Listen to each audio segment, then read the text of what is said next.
I woke up to laughter slicing through the morning air, sharp and wrong, the kind that didn't belong inside the serene walls of my newly purchased dream home. At first, I thought I was still asleep, trapped in some half-formed nightmare, until I heard the unmistakable sound of water splashing, followed by more laughter, a bubble of loud pop music that vibrated through the wooden fence separating my property from the world. Heart hammering, I stumbled out of bed and yanked open the curtains and froze. 3 women were in my backyard pool, not beside it but actually in it, floating on garish swan inflatables, drinks in hand, a portable speaker blasting like they owned the morning. One of them waved at me, the audacity radiating through the screen of my window, and I realized in a horrifying moment that my 20 years of hard work, my sanctuary, had been turned into a public playground overnight. But it wasn't the chaos itself that cut. It was the woman in the oversized sun hat and reflective sunglasses, her posture absolute entitlement incarnate, radiating the kind of confidence only acquired through a lifetime of taking whatever she pleased. She smirked at me as if I were a trespassing stranger, and in that moment, I knew her name without her even saying it, Karen. And from that instant she decided my pool was hers. I tried to process the surreal scene, the morning sun reflecting off the water in glinting bursts, the swirls of color from the inflatables, the clink of plastic cups, and the sound of laughter that shouldn't exist on my property. I considered whether I had entered the wrong house or perhaps walked into someone else's life, but the deed framed on my kitchen counter confirmed it. Every inch, every tile, every blue shimmer of water was mine. Stepping outside, attempting to mask my panic with calm authority, I called out to her. 3 heads turned. Karen slowly removed her sunglasses, peering at me over the rim like a queen inspecting an unworthy subject. "Your pool?" she said with a laugh, her voice dripping condescension. I tried to reason. "No, I bought this property 2 months ago. This pool is private. You are trespassing." She shrugged, floating effortlessly on her inflatable throne. "I wasn't notified about any sale," she said. "And I have a key, so unless you're squatting here, I'd suggest you call." My blood ran cold. Okay, that made no sense. The locks had been changed. The previous homeowner must have given her access years ago, long before I existed in this neighborhood. Karen's smirk widened as if reading the thoughts spinning wildly in my head. "Oh, you must be talking about that side gate," she said with casual dismissal, gesturing to the corner that I had assumed was secure. Every instinct screamed at me to act, but her confidence, her practiced entitlement, had a weight that made hesitation feel like sanity. I tried one more time, voice tight but polite. "Ma'am, you need to leave immediately." She rose slowly, water dripping from her arms onto the deck, leaving small wet footprints that seemed to claim the space, tilting her hat as if to emphasize her dominion. "Call the HOA president," she said softly, voice teasing. "His name's Paul. Tell him Karen said hi." That name fit her perfectly, like a villain's name in a daytime soap, and her last smile, dripping arrogance, was a final warning before she and her friends climbed out of the pool, gathering their things as if they had done me a favor. They left through the side gate, which opened smoothly, confirming my worst fear. She had a key. I double-checked the lock and the latch, but the unease settled like concrete in my chest. The water rippled lazily, mocking me, an innocent blue that had been violated by arrogance and entitlement. That evening, I met Paul, the HOA president, a polished man with a rehearsed smile that did little to mask his true indifference. I showed him screenshots, footage, and recounted the invasion. He sighed, leaning back in his chair, a man trained to deflect conflict. "Oh, Karen. She's spirited," he said, as if spirit excused trespassing. "We all share amenities here." I tried to explain that this was not a shared amenity, that this was private property. Paul waved off my concerns, implying that Karen, as a longtime HOA member, could not be questioned without political consequence. The word stung. "Pick your battles," he said. But the phrasing, seemingly sage, was merely a reminder that systems favor the entitled. On my drive home, the realization sank in: nobody would protect me. Not the HOA, not the neighbors, certainly not the police. I arrived to find the side gate unbroken but altered. The latch had been filed down, subtly, deliberately, a signature of premeditated invasion. That weekend I installed cameras, 4 in total, strategically placed. 1 by the pool, 1 by the gate, 2 along the fence line, motion sensing and remotely accessible. Days passed with nothing, leaving me to the illusion that Karen's invasion had ceased, but my relief was short-lived. Motion alerts pinged my phone, first with her alone, lounging on my chair, then later with friends, laughter echoing as if to assert dominance. They came armed with towels, sandwiches, inflatables, a cavalcade of entitlement invading my sanctuary. The HOA offered no aid, issuing vague reassurances that amounted to nothing, leaving me to the growing certainty that I needed a plan beyond polite confrontation. Weeks of surveillance revealed the truth. Karen had retained a key, likely granted by the previous homeowner, and had been exploiting it to assert her informal claim. I called a locksmith, replacing every lock, shuffling spares off record, turning my fortress into something resembling Fort Knox. Even so, she adapted, finding ways to circumvent barriers, leaving threats implicit. "You can't lock me out forever," she had whispered to my cameras, a psychological warfare that made every creak of wood, every motion alert, a trigger. I realized this was no longer about property. It was about control, dominance, the assertion of power over my peace and patience.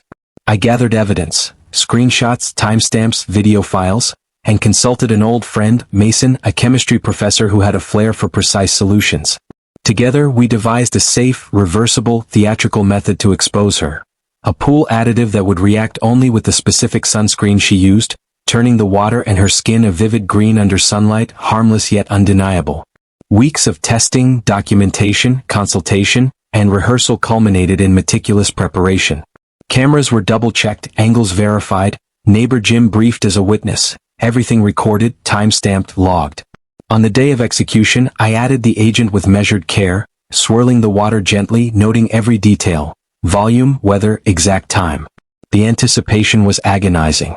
Then, as if the world paused, Karen arrived, hat and sunglasses in place, friends in tow. She performed her ritual, slathering the distinctive sunscreen. At first, nothing.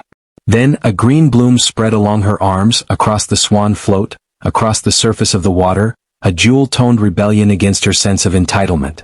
Her confusion turned to astonishment, the friends' laughter transformed to alarm, neighbors peeked over fences, phones raised to document the spectacle. From my kitchen, I recorded every feed, logged every observation, and marveled at the precision. A public exposure, safe, theatrical, and irrefutable. Karen's mask slipped in real time, her aura of invincibility cracking under the unassailable proof that her trespassing had consequences. The spectacle spread like wildfire through the neighborhood, evidence time-stamped and legal defensibility ensured. I had not shouted, not demanded, not begged for enforcement. I had set the stage, prepared the chemistry of exposure, and allowed the truth to unfold.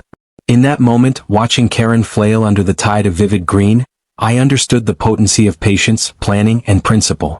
My pool, my sanctuary, my peace, all restored not through confrontation, but through a quiet, undeniable demonstration that entitlement, no matter how long exercised, cannot escape the consequences meticulously prepared and ethically executed. And though my heart raced with triumph, there was also a strange melancholy, a recognition that power is never given, it is claimed, but justice, when paired with patience and intelligence, can be even more spectacular than vengeance. The morning after Karen's unforgettable pool incident, the neighborhood buzzed with whispers that ricocheted from fence to fence, each one amplifying the spectacle I had orchestrated. Even before I stepped outside, my phone exploded with notifications, videos, messages, tags, and emojis, a flood of attention I had never sought but now fully commanded. Karen's friends, the unwitting accomplices of her arrogance, looked mortified, their previous bravado dissolved into awkward giggles and hastily wiped phone cameras, while Karen herself had vanished, retreating behind closed doors, probably to plot a comeback, unaware that the moment she thought to reclaim power, it had already slipped irreversibly through her fingers. I had been careful, of course. Everything was legal, ethical, and utterly undeniable. The video showed her in vivid green, laughing 1 second and realizing the consequence the next, the reaction instantaneous, genuine, and, most importantly, irreversible. Even the HOA, long a fortress of indifference, was suddenly forced to acknowledge the spectacle, Paul's smooth smile faltering as he received the video links from multiple concerned neighbors, a chorus of judgment cascading through his pristine office. I watched from the kitchen window as Karen attempted to explain herself to a small gathering of neighbors who had gathered out of curiosity, cameras poised, the weight of public scrutiny now pressing on her shoulders. She waved, tried her practiced dismissals, but the green-stained arms and the floating swan served as irrefutable testimony, a visual argument louder than any word she could muster. I realized as I sipped my coffee, that the power dynamics had shifted irreversibly. The predator of my pool had become the spectacle, and the spectacle was mine to frame. The footage spread beyond the block. Local community groups, Facebook pages dedicated to neighborhood drama, even the HOA's private chat, carried images of her shock, the green-smeared laughter, and the infuriated murmurs of her friends. Each upload, share, and comment amplified the humiliation, yet all perfectly factual, unembellished, legally clean. I was not bullying, I was documenting the consequences of entitlement unchecked. Karen's retreat was tactical at first. She did not appear at the pool for days, but whispers through mutual neighbors hinted at plans, at whispered calls to the HO, at empty threats, all of which only reinforced the narrative of her desperation. My cameras continued to record, now trained to catch any subtle attempt at intrusion, any sniff of retaliation, any sign that she thought she could reclaim what had been so spectacularly exposed. And then came the comments, the messages directly to me from neighbors I had never spoken to, thanking me for finally showing her place, admiring the precision of my planning, the cleverness of the execution, and the restraint with which it had been carried out. Restraint being the key, for I had intentionally avoided cruelty, allowing truth to do all the work. Karen's friends reached out too, some privately with half-hearted apologies, attempts to rationalize, all of which I documented, each one reinforcing the pattern, each one another piece of evidence in the growing story of dominance and humiliation. I realized in this process that it wasn't enough to just expose her once. Her influence and arrogance were systemic, ingrained through years of unchallenged behavior, and if left unchecked, she would attempt other incursions, other petty invasions, perhaps even more damaging than a pool trespass. My mind worked furiously, already planning contingencies, neighbor engagement strategies, subtle signage, public posting schedules, and the calibration of chemical visuals that would remain harmless yet unmistakably symbolic should she attempt further intrusions. Meanwhile, the local HOA newsletter inadvertently amplified my impact, running an article about pool safety and responsible usage of private amenities, accompanied by a vague illustration of a guest gone rogue, which everyone immediately associated with Karen's green-limbed debacle. The viral effect was undeniable, her name whispered in hallways, her social reputation in shambles, yet she still lingered on her porch in the evenings, possibly plotting, her friends now reluctant and subdued, the previous hubris evaporated under the unrelenting exposure. I found myself enjoying the theater of it all, not cruelty but justice crafted with patience, creativity, and an understanding of human psychology, a reminder that when entitlement meets strategy, the results can be as spectacular as they are inevitable. The week stretched into another, Karen's absence punctuated by sporadic attempts to communicate through the HOA or mutual neighbors, each one increasingly awkward, increasingly ineffective as my cameras silently recorded, my legal research ensured preparedness, and the green stain remained in collective memory like a mark of theatrical inevitability. I even documented small, seemingly innocent encounters, Karen greeting neighbors in public, her arms subtly hidden, a small wave instead of a hand raised confidently, the friends whispering behind her, glances pointed downward, each moment reinforcing her social capitulation. And yet, even amidst the satisfaction, I knew the story was far from over. Pride wounded this deeply could fester into schemes I hadn't yet anticipated. That evening I reviewed footage again, noting patterns of approach, familiar faces, times, and likely entry points, planning contingencies like a general anticipating the enemy's counterattack. I made calls to locksmiths for security refinements, set up additional motion-activated lighting, and even discreetly posted signs that made the property appear even more carefully monitored than before. It was subtle theater, creating a psychological barrier as much as a physical one, designed to deter, dissuade, and, if necessary, document any future infractions. Karen's slow, calculated appearances became almost ceremonial. Each arrival watched, recorded, logged, each retreat a victory silently catalogued.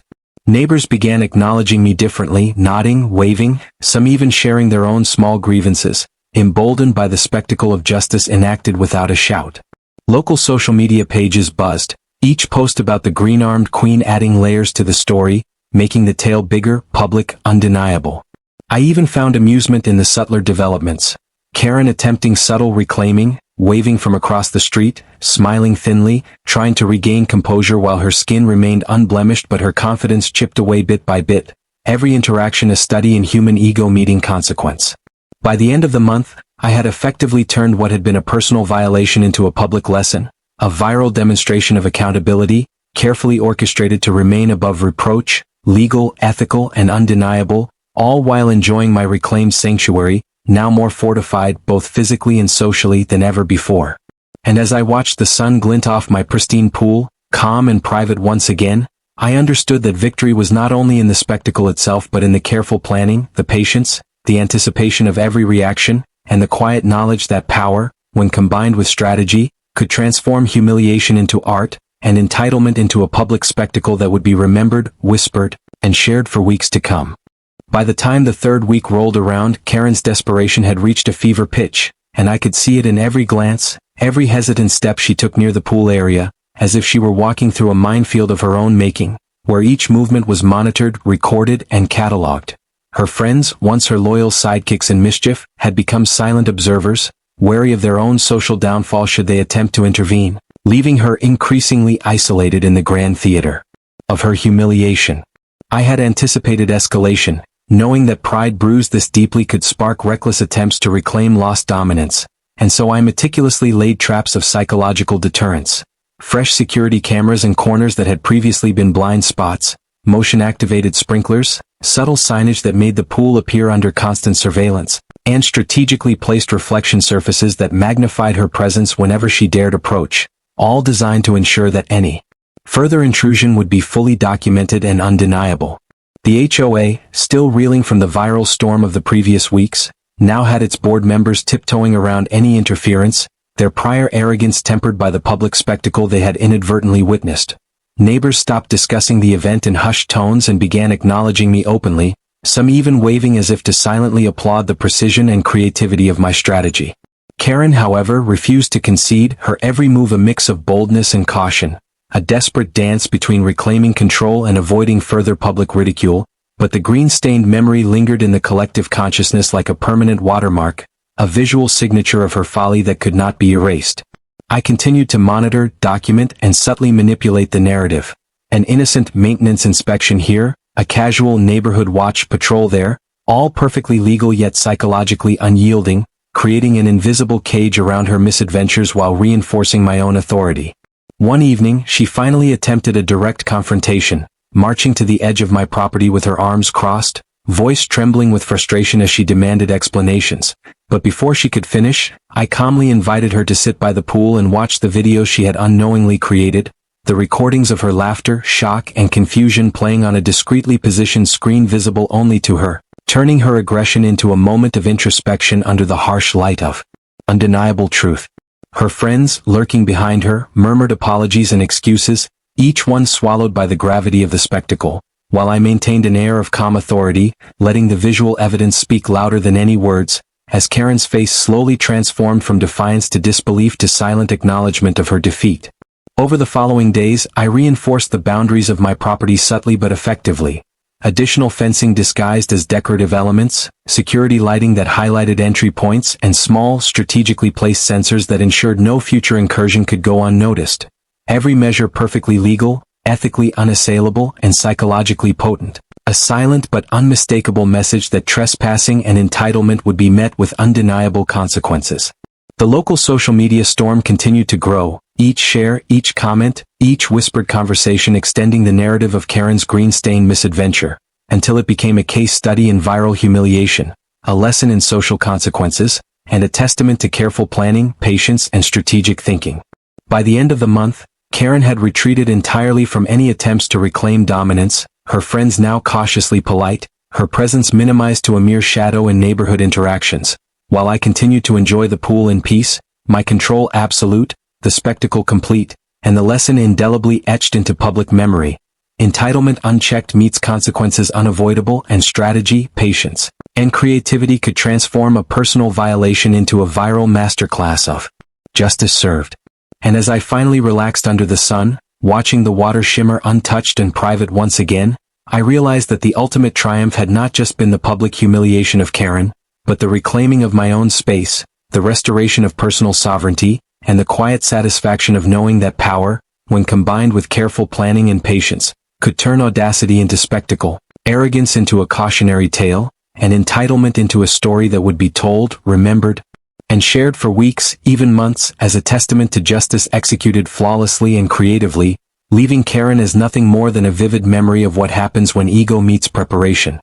With Karen finally cowed but still lurking in the periphery, I realized that true closure required more than passive surveillance. I had to turn her lingering presence into a full demonstration of control and creativity, a reminder that the pool, and by extension my property, was not just mine legally but untouchable socially, psychologically, and publicly. So I devised a series of subtle but high-impact events that would reinforce this without violating any laws, starting with a casual pool party I announced to the neighborhood under the guise of a friendly summer gathering, inviting neighbors, friends, and even local media personalities who were known for covering neighborhood quirks, creating the perfect blend of social pressure and public observation. Karen, of course, got wind of it immediately, and her anxiety was palpable. Her frantic calls to friends and attempts to organize counter-intrusions met with polite refusals and thinly veiled amusement as word of the gathering spread. I strategically positioned cameras not for surveillance alone, but as part of the decor, subtle yet visible enough to ensure that any attempt at encroachment would be captured in high definition from multiple angles, giving her the unmistakable impression of omnipresent observation, while strategically placed mirrors and lighting ensured that even her reflection would betray any hesitation, misstep, or flustered glance, making her own body language a record of unease she could not hide from herself. On the day of the gathering, the neighborhood arrived in droves, unaware of the underlying narrative I had meticulously crafted, their chatter and laughter adding a soundtrack to the performance unfolding by the pool, and Karen, unable to resist the gravitational pull of social spectacle, appeared once more, flanked by her usual entourage, each friend nervously scanning the crowd, sensing the shift in dynamics, while I, ever calm, greeted everyone, effortlessly projecting confidence, ownership, and hospitality, all while the cameras captured her every falter, exaggerated by the bright sun reflecting off the water and the strategically positioned mirrors that turned minor movements into dramatic displays of uncertainty. As the day progressed, small, playful incidents, subtle sprinkler sprays triggered remotely, perfectly timed lighting effects, the gentle hum of background music strategically adjusted to highlight her awkward pauses, escalated her discomfort without her realizing they were orchestrated, each micro-moment meticulously planned to reinforce the narrative of her social miscalculation, turning every glance, whisper, and movement into a testament to my strategic mastery, until by mid-afternoon she could barely sustain eye contact with anyone, her friends subtly withdrawing, apologizing, or diverting attention, leaving her increasingly isolated in a crowd that simultaneously enjoyed the pool and witnessed her gradual, undeniable humiliation. I even took it a step further by projecting her prior misadventures, her attempts to invade the pool, the green stain incident, her public reactions, onto a discreet but visible screen framed as part of a playful neighborhood highlight reel, a gentle veneer of humor that ensured everyone could laugh without feeling mean-spirited, while she sat frozen, realizing that her legacy in this space was now irrevocably tied to spectacle rather than influence. By evening, as the sun dipped below the horizon and the reflections danced on the water, Karen slunk away, finally accepting the impossibility of reclaiming the narrative, her friends trailing behind, some muttering excuses, some laughing nervously, all aware that the social hierarchy had permanently shifted, and I, observing quietly, allowed the moment to settle fully, knowing that the combination of public scrutiny, strategic environmental manipulation, and careful social orchestration had created a permanent deterrent, not just against Karen, but against anyone who might have considered trespassing or asserting false entitlement in the future. The final flourish came when the local online community picked up clips and images from the gathering, the subtle engineering of every frame turning even mundane snapshots into evidence of her folly and my creative triumph, ensuring that Karen's reputation, once inflated by arrogance and a sense of entitlement, was now a case study in social consequences, viral attention, and the power of planning. And as I finally sat back watching the pool glimmer in the last light of day, I realized that victory had evolved beyond simple retaliation, becoming a lesson in patience, creativity, social dynamics, and the art of turning intrusion into narrative control, a lesson that would echo not only through the neighborhood but across social media for weeks, perhaps months, reminding everyone that boundaries, once crossed, can be defended with ingenuity, patience, and subtle spectacle. After the neighborhood spectacle at my pool, I knew that merely humiliating Karen once wasn't enough to cement the lesson. A calculated follow-up was necessary, something that would solidify not just the public perception of her arrogance but also the psychological understanding that my property, and my control over it, was untouchable. So I began planning a series of events that would operate on multiple levels, blending social pressure, public scrutiny, and subtle psychological tactics. The first step was to subtly expand the narrative beyond the immediate circle, sending carefully worded invitations to local bloggers, community photographers, and lifestyle influencers who were always on the lookout for quirky neighborhood stories, presenting the pool party as a celebration of summer, community, and fun while strategically hinting at the notorious antics of one particular homeowner, making it irresistible for the media to attend and capture the unfolding drama. And as I anticipated, several local online accounts began posting teasers, showing glimpses of the meticulously maintained pool, neighbors laughing and enjoying themselves, and most importantly the occasional awkward glance from Karen as she tried to navigate the crowd without attracting further attention, creating a viral tension that no one could ignore. Meanwhile, I upped the stakes by introducing what appeared to be an entirely innocent series of community competitions, pool games, small raffles, and social challenges that drew people to the pool in large numbers, but each activity was designed with subtle precision. Every game, every lighthearted challenge ensured that Karen's participation would be both unavoidable and socially conspicuous, placing her in situations where her discomfort and clumsy attempts to assert control could be witnessed by everyone around her, magnifying the embarrassment without overt confrontation, and making it impossible for her to retreat without losing face. To maximize the psychological impact, I collaborated with a few trusted neighbors who were briefed to interact with her in ways that subtly reinforced her lack of control, politely correcting her attempts to dominate conversations, redirecting questions to others, or feigning ignorance of her supposed authority, all while maintaining a friendly demeanor that disarmed her usual defensive mechanisms, creating the perfect storm of social anxiety, visible vulnerability, and helplessness that would compound over time, embedding a deep sense of public accountability in her psyche. At the same time, I secretly installed new technology around the property, not invasive, but enough to create the impression of omnipresence. Motion-sensitive cameras, ambient speakers, and automated lighting that could respond to movement, ensuring that any unauthorized approach by Karen or her friends would trigger subtle but noticeable effects, from lights flickering in sequence to gentle water sprays and soft sound cues, creating the impression that the pool itself was alive, aware, and loyal to my authority, while neighbors and visitors enjoyed the surreal spectacle, blissfully unaware of the underlying orchestration. Each weekend, I staged variations of these gatherings, alternating between casual barbecues, quiet poolside evenings, and highly social events, carefully engineering every detail to put Karen in positions where her social missteps were inevitable. Spilling drinks, dropping towels, fumbling with games, or misreading cues, all captured on discrete cameras that provided both documentation and material for the ongoing narrative of her decline, while strategically posted online in ways that emphasized humor and harmlessness, ensuring maximum embarrassment without any risk of legal repercussions or ethical violations. By the fourth week, the pattern was undeniable. Karen's friends began to distance themselves, citing minor excuses and scheduling conflicts, leaving her increasingly isolated. Even those who once supported her arrogance were now wary, unsure whether their allegiance might make them the next source of public amusement, and this social isolation intensified her visible discomfort, feeding the narrative that my patience, strategy, and subtle orchestration had created an environment where her influence, arrogance, and assumed control had evaporated completely. Meanwhile, I leveraged the momentum by introducing elements of unpredictability into the events. Surprise decorations, unexpected contests, random spotlight moments that put her in positions of attention she could not refuse, and occasional friendly interviews with neighbors who praised the community spirit while subtly alluding to past misadventures, creating a perfect storm of attention, documentation, and humiliation that Karen could neither escape nor counter. And each time she faltered, the viral potential increased as more attendees recorded clips, captured snapshots, or shared reactions on social media, turning a private property dispute into a public narrative of accountability and social consequences.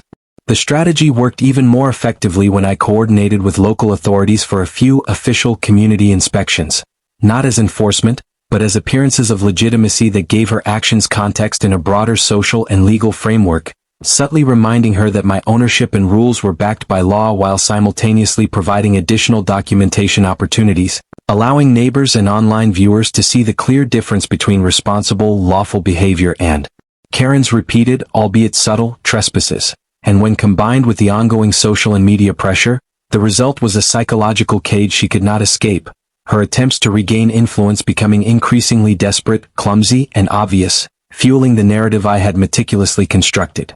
As the weeks turned into months, her presence around the pool became more sporadic, her social confidence eroded, and the few friends who still accompanied her hesitated visibly, aware that any public misstep could be recorded and widely shared, turning every minor interaction into a high-stakes scenario, while I maintained a posture of calm control, subtly adjusting lighting, seating arrangements, and visual cues to maximize both her discomfort and the entertainment value for attendees, and each weekend gathering added another layer to the story of her downfall.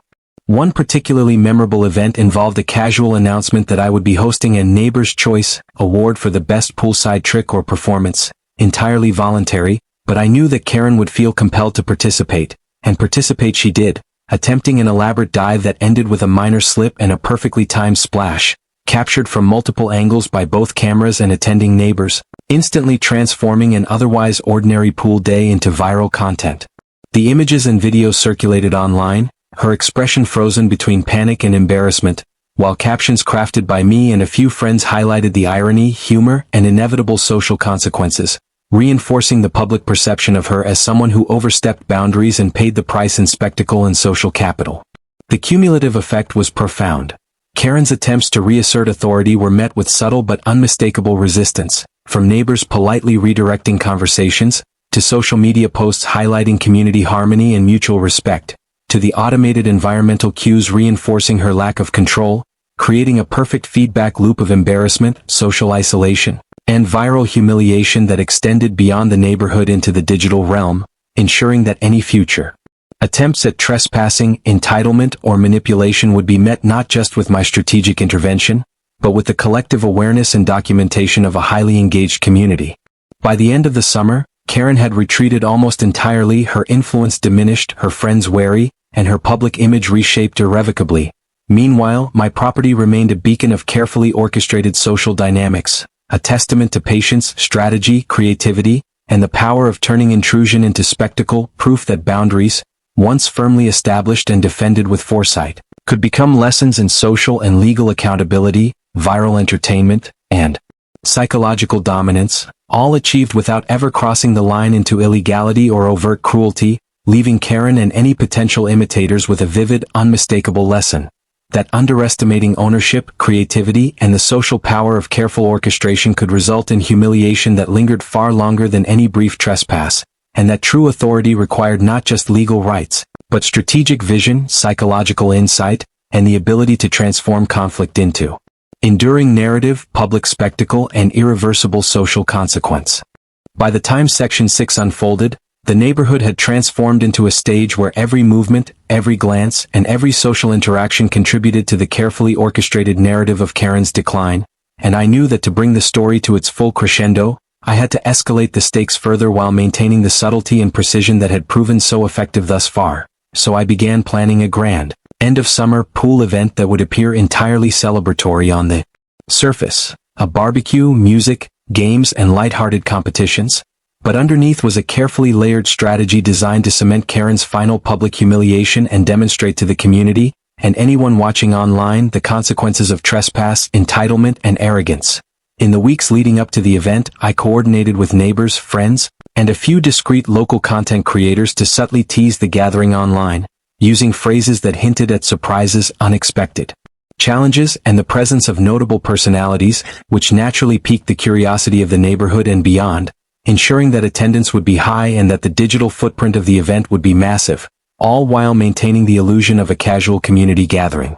On the day of the event, I executed the plan with military precision, starting with the layout of the pool area. Strategically placed lounge chairs, umbrellas, and decorative props created not just a visually appealing environment but a subtle psychological grid that guided movement and interaction, ensuring that Karen would be funneled into positions of maximum exposure at exactly the moments that would provide the highest social and viral impact, while still giving her the illusion of freedom, of choice, which only amplified the tension as her every decision was subtly controlled, guided, and observed. Ambient speakers provided background music, but at precise intervals, I cued gentle audio effects, splashing water, playful chimes, and other attention-directing sounds that seemed spontaneous to the guests but were timed to coincide with her actions, creating perfectly timed moments of awkwardness that would be captured on both social media and my discreet recording devices. The first hours passed in a seemingly normal fashion, with neighbors laughing, chatting, and enjoying themselves, but Karen's discomfort was evident.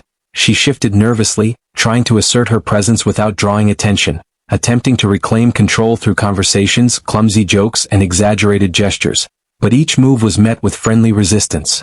Neighbors politely corrected her, subtly redirected attention, and engaged with others in ways that highlighted her isolation. All while maintaining the appearance of casual, good-natured social interaction. A perfect camouflage for the ongoing psychological orchestration that was unfolding like a carefully scripted performance, except she was the unwitting star. Around midday, the first surprise element was introduced.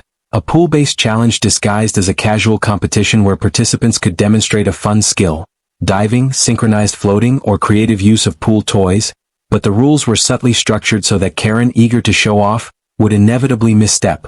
As anticipated, she attempted an over-the-top dive, misjudged the edge of the pool, and ended up with a perfectly timed splash and awkward landing, eliciting immediate laughter from the crowd, while multiple cameras, strategically placed from different angles, captured every nuance of her embarrassment, generating footage that was already being shared by attendees online, turning her minor mistake into a viral moment within the span of minutes, and perfectly reinforcing the narrative of her inability to control the situation or assert authority over my property.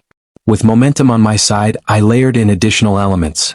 Subtle lighting cues that drew attention to Karen at just the right moments, neighbor interactions that reinforced social isolation, and playful challenges that she could not refuse, ensuring repeated instances of minor embarrassment while maintaining a facade of casual community fun.